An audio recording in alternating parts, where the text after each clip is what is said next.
Assalamualaikum warahmatullahi wabarakatuh.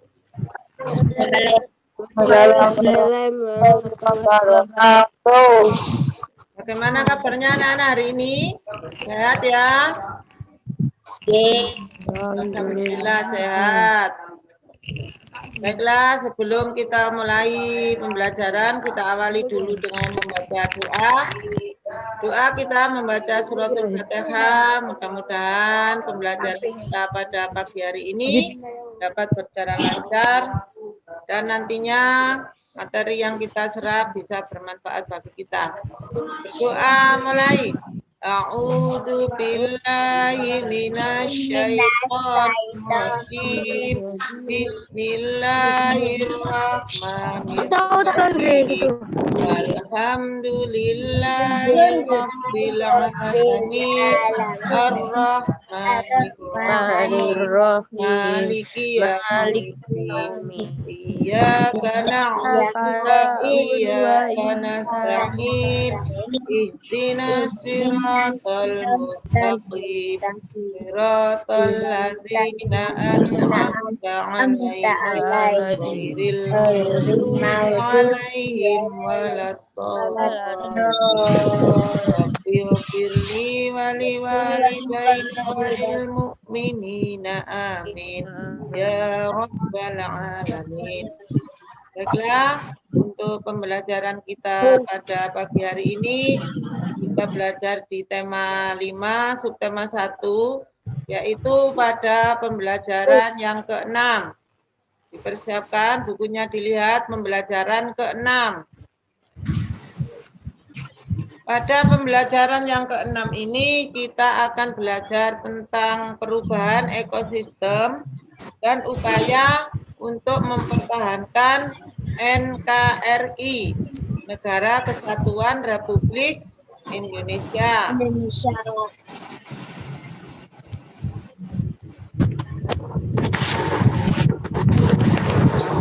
Pada pembelajaran yang kemarin kita juga sudah belajar tentang ekosistem. Coba siapa yang masih ingat apa yang dimaksud dengan ekosistem?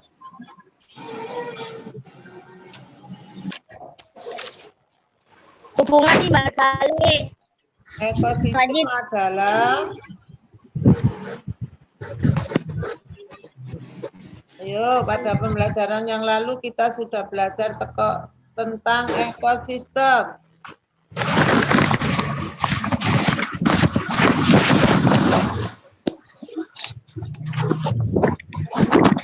Hubungan timbal balik antara Individu. Masih ada yang coret-coret sih, nak? Siapa, Bu? Hubungan timbal balik antara makhluk hidup dengan lingkungannya itu disebut ekosistem. Kita lanjutkan sekarang. HP-nya di-unmute semua ya. Silakan di-unmute HP-nya. Ya, ayo di-unmute semua. Speakernya di-off-kan dulu. Perubahan ekosistem. Perubahan ekosistem. Faktor yang mempengaruhi perubahan ekosistem. Seiring dengan perubahan waktu, lingkungan pun selalu mengalami perubahan. Lingkungan dapat diartikan sebagai segala sesuatu yang berada di luar individu. Makhluk hidup selalu melakukan interaksi dengan lingkungan. Interaksi antara makhluk hidup dan tak hidup pada suatu tempat tertentu itu juga disebut dengan ekosistem. Interaksi antara makhluk hidup dan tak hidup pada suatu tempat tertentu disebut dengan ekosistem. Jadi interaksi bukan hanya dengan makhluk hidup saja. kamu berinteraksi dengan lingkungan atau dengan makhluk yang tak hidup itu juga termasuk dalam suatu ekosistem. Apabila suatu lingkungan mengalami perubahan, maka ekosistem yang di suatu tempat juga akan mengalami perubahan. Perubahan ekosistem itu dapat terjadi secara alamiah dan juga dapat disebabkan oleh perilaku manusia. Perubahan ekosistem secara alamiah itu terjadi karena adanya bencana alam seperti gunung meletus, gempa bumi, tsunami. Ya, itu perubahan ekosistem karena bencana alam atau secara alamiah. Contohnya di sekitar kita itu hutan Gunung Merapi di Jawa Tengah. Di situ banyak hewan dan tumbuhan yang hidup di sana. Apabila terjadi gunung meletus, maka makhluk hidup di sana akan banyak yang mati.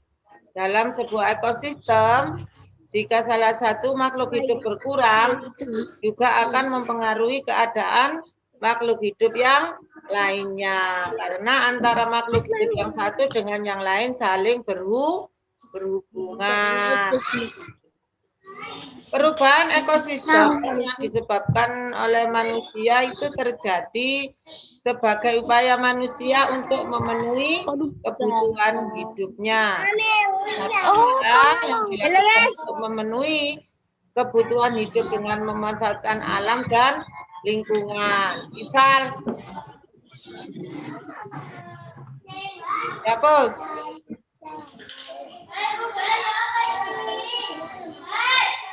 Saya ulangi, salah satu cara yang dilakukan untuk memenuhi kebutuhan hidup dengan memanfaatkan alam dan lingkungannya. Makanya perubahan ekosistem itu terjadi sesuai dengan kebutuhan manusia.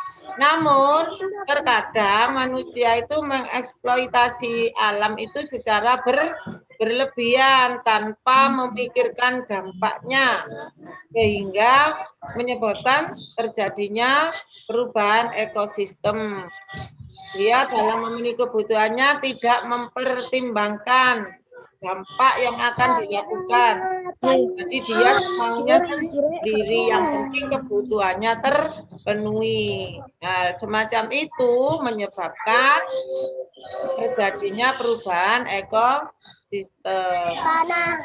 Contohnya, manusia mengeksploitasi hasil hutan tanpa diimbangi dengan reboisasi, mengakibatkan hutan gundul, tanah longsor, banjir. Jadi pohon yang di hutan ditebangi seenaknya sendiri tanpa diimbangi dengan reboisasi atau penanaman kembali, sehingga pohon yang ditebangi habis, tidak ada yang tumbuh lagi. Akibatnya terjadi hutan gundul, tanah longsor, banjir. Nah, itu semua adalah akibat dari manusia. Itu tadi faktor perubahan ekosistem. Sekarang kita lanjutkan upaya untuk mempertahankan keutuhan NKRI. Coba Nana, NKRI singkatan dari apa singkatannya NKRI? Negara Kesatuan Republik Indonesia. Ya, betul. Internasional, Negara Kesatuan Republik Indonesia. Nah, para pemimpin bangsa dari zaman dahulu hingga saat ini itu selalu berusaha untuk mempersatukan bangsa Indonesia dalam bentuk Negara Kesatuan Republik Indonesia atau disingkat dengan NKRI. Ayo di-unmute dulu HP-nya, Nak. Usaha-usaha tersebut tentunya memerlukan dukungan yang kuat dari masyarakat. Jadi dari para pemimpin bangsa harus bekerja sama dengan masyarakat sehingga usahanya untuk mempersatukan bangsa Indonesia dalam bentuk NKRI bisa terwujud. Tanpa adanya kerjasama atau bantuan dari masyarakat, tindakan yang dilakukan oleh para pemimpin tidak akan terwujud, ya. Segala ancaman terhadap keutuhan NKRI dapat teratasi jika masyarakat Indonesia selalu bersatu, ya. Contoh, tindakan yang dapat mengancam keutuhan kesatuan NKRI. Misalnya yang pertama, tawuran. Nah, anak-anak kan sering ya lihat berita di televisi atau kejadian-kejadian di lingkungan sekitar, banyak para pemuda antar geng yang mengadakan tawuran. Nah, itu merupakan kegiatan perkelahian atau tindakan kekerasan yang dilakukan oleh sekelompok orang atau kelompok masyarakat. Mereka saling bermusuhan antara geng yang satu dengan yang lain, antara sekolah yang satu dengan sekolah yang lain. Nah, dari tindakan tersebut tentunya usaha untuk mempersatukan bangsa tidak akan tercapai. Karena dari mana bisa bersatu kalau masyarakatnya selalu bermusuhan. Ya.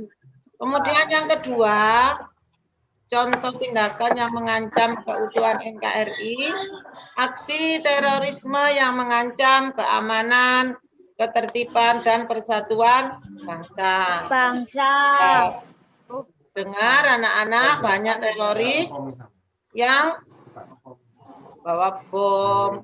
Ya, itu tujuannya apa? Tujuannya apa mereka? Ya, untuk mengacaukan persatuan Indonesia agar masyarakat Indonesia itu tidak bisa bersatu sehingga mengancam untuk keamanan, ketertibannya. Ya, nah itulah merupakan tindakan yang mengancam keutuhan NKRI. Kemudian yang ketiga, contohnya berbentuk ancaman. Ancaman bisa datang dari luar atau dari dalam negeri sendiri, atau ancaman ideologis. Ancaman yang dari luar yaitu segala ancaman terhadap ketahanan nasional yang berasal dari luar negeri. Jadi ancaman itu datang dari negara lain, ya. Kemudian yang kedua, ancaman dari dalam, yaitu segala ancaman terhadap ketahanan nasional yang berasal dari dalam negeri sendiri. Ya, contohnya yang kemarin ada negara yang ingin memisahkan dari Indonesia. Itu kan masih wilayah Indonesia. Berarti itu ancaman dari dalam negeri sendiri. Ya, yang berasal dari Indonesia sendiri.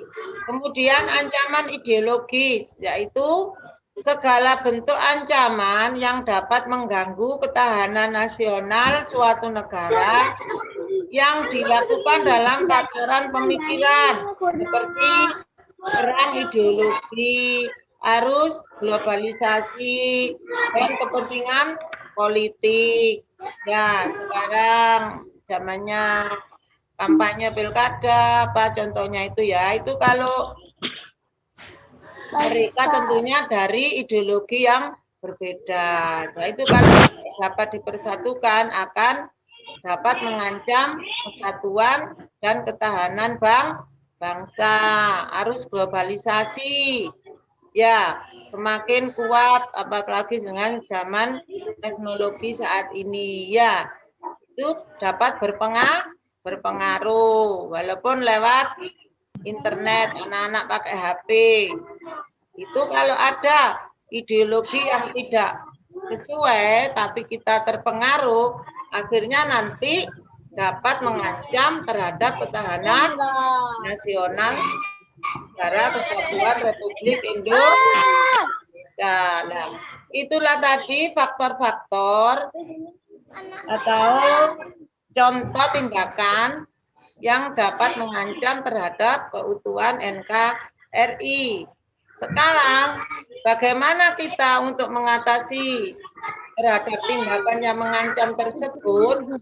Nah, upaya-upaya kita bangsa mempertahankan keutuhan NKRI antara lain, satu, menanamkan nilai-nilai Pancasila, jiwa sebangsa dan setanah air, dan rasa persaudaraan agar tercipta kekuatan kebersamaan di kalangan rakyat Indonesia. Nah, Pancasila ini mempunyai yang sangat penting. Nilai-nilai yang terkandung di dalam Pancasila dapat mengarahkan tingkah laku kita dalam kehidupan sehari-hari. Ya. Kemudian upaya yang kedua untuk mempertahankan keutuhan NKRI yaitu meningkatkan ketahanan rakyat yang menghadapi usaha-usaha yang dapat mengancam persatuan bangsa.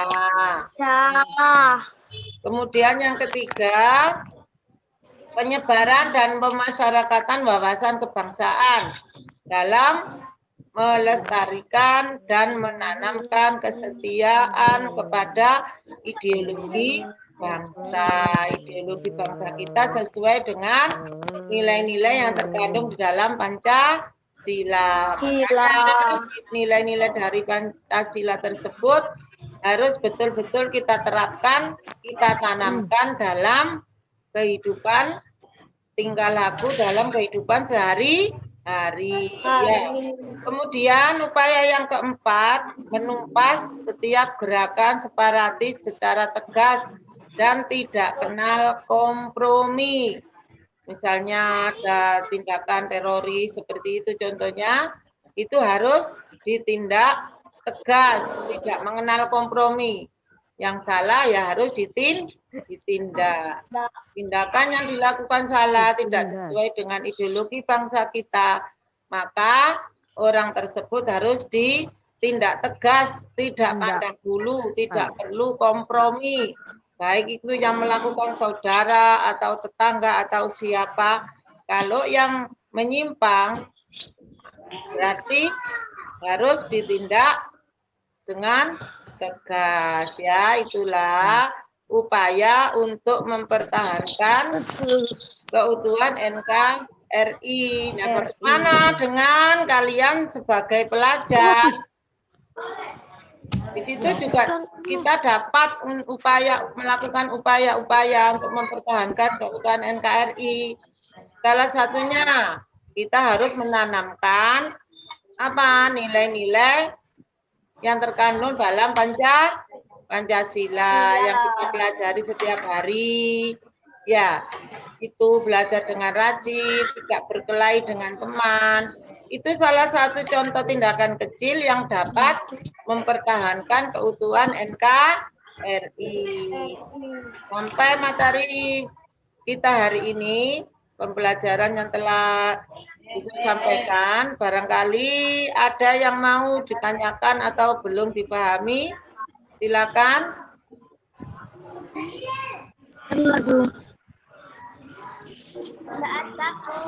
Sudah paham semua? Ada. Sambil dilihat bukunya ya. Kalau tidak ada, sekarang Bu Sel yang mau bertanya.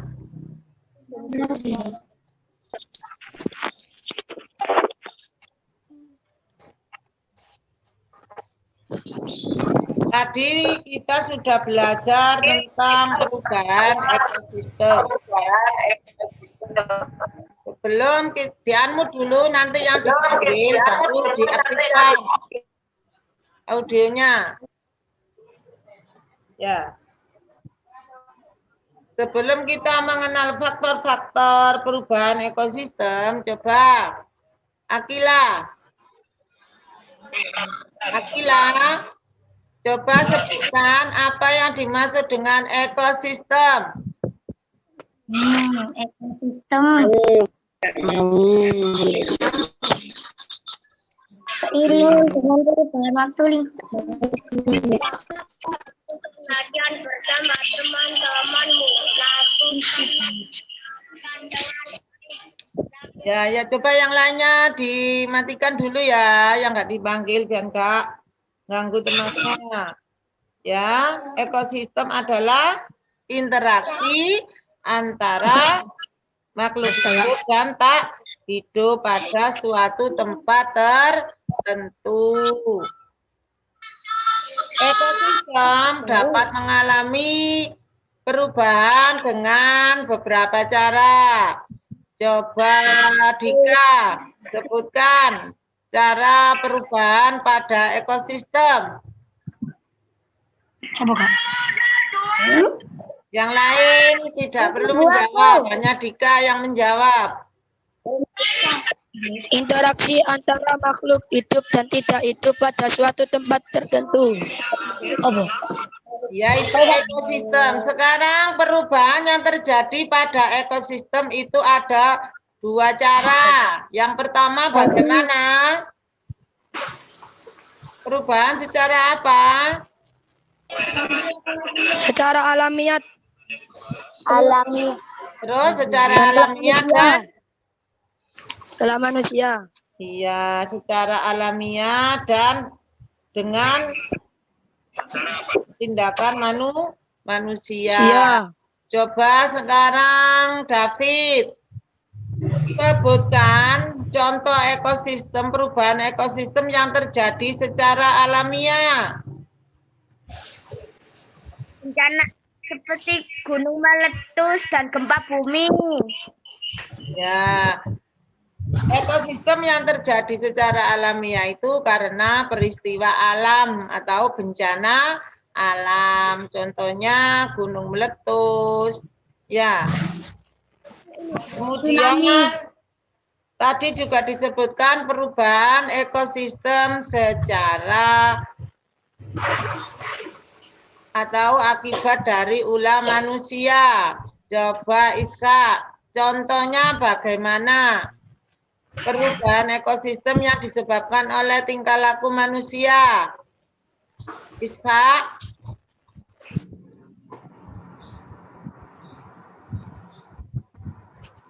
Apa Bu? Contoh perubahan ekosistem yang disebabkan oleh tindakan atau tingkah laku manusia.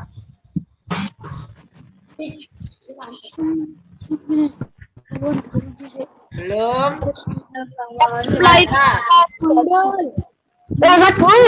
Azza.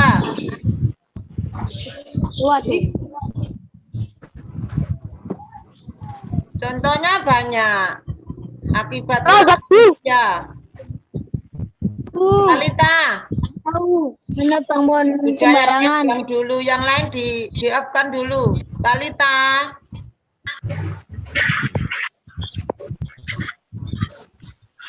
Menebang pohon sembarangan. Siapa itu yang menjawab? Azat. Azat. Ya, Zat, apa lagi, Zat? Selain menebang pohon dengan sembarangan tanpa diimbangi dengan reboisasi atau penanaman kembali.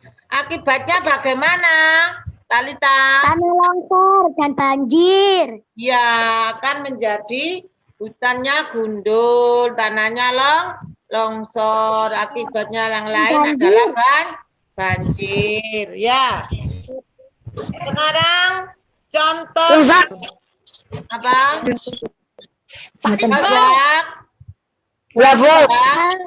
Coba sebutkan apa singkatan dari NKRI? Negara Kesatuan Republik Indonesia. Ya. Sekarang Kanaya. Contoh tindakan yang dapat mengancam keutuhan NKRI. Satu saja. Tawuran. Kemudian contoh yang kedua, Atika. Kenapa yang mengancam keamanan? Ya, aksi terorisme yang mengancam keamanan, ketertiban. Contoh yang ketiga, Iska. Ancaman. Ancaman. Ya, sudah. Sekarang Naswa dilanjutkan. Contoh beberapa ancaman. Sebutkan contoh satu saja ancaman yang dapat mengancam keutuhan NKRI. Yang pertama. Ancaman ideologis. Ya, ancaman ideologis. Kemudian Iza. Yang kedua ancaman apa, Za? Ancaman dari dalam, Bu. Ya, ancaman dari dalam. Ika Iva, yang ketiga ancaman dari mana?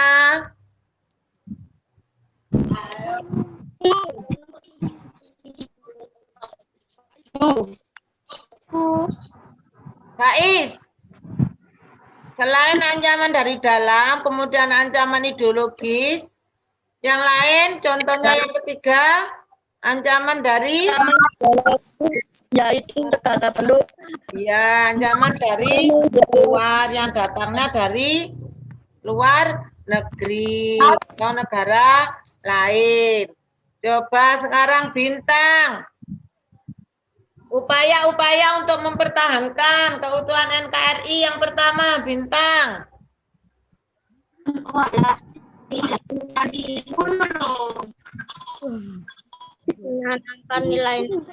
Menerapkan nilai-nilai Pancasila dalam kehidupan Ya, masyarakat. ada satu saja. Dinda Akila tadi belum menjawab. Upaya yang kedua. Meningkatkan ketahanan rakyat dalam menghadapi usaha-usaha yang dapat mengancam persatuan bangsa. Iya, pintar. Sekarang siapa yang belum? Sokib. Usaha-usaha yang ketiga, Khib. Mbak. Sokib.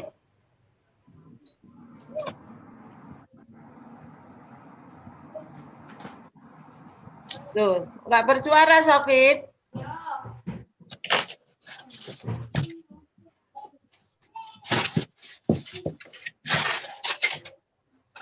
Sokib.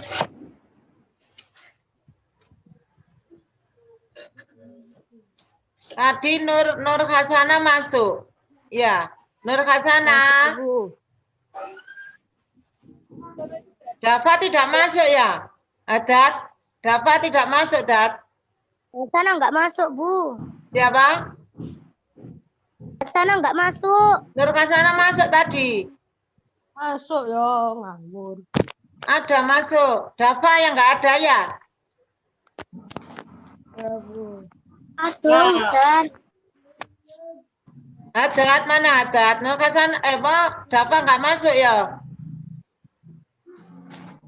Oke, pembelajaran kita pada hari ini, kemudian upaya untuk mempertahankan keutuhan NKRI yang ketiga yaitu menumpas setiap gerakan separatisme.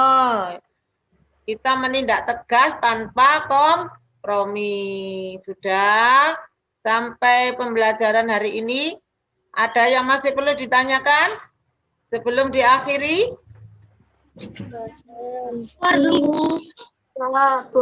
Sudah? Sudah? Busur akhiri ya, waktunya sudah habis. Kiranya sampai sekian. Baiklah, pembelajaran kita pagi hari ini kita akhiri dengan bacaan hamdalah. Alhamdulillahirabbil alamin. Dan pembelajaran kita pagi ini dapat bermanfaat dan dapat diterima oleh anak-anak semua. Selamat belajar. Semangat ya. Terakhiri, wassalamualaikum warahmatullahi wabarakatuh. Waalaikumsalam warahmatullahi wabarakatuh. Ya, oke. Nanti tugasnya di-share di grup ya. Anak-anak sudah boleh keluar dari Zoom. Oke.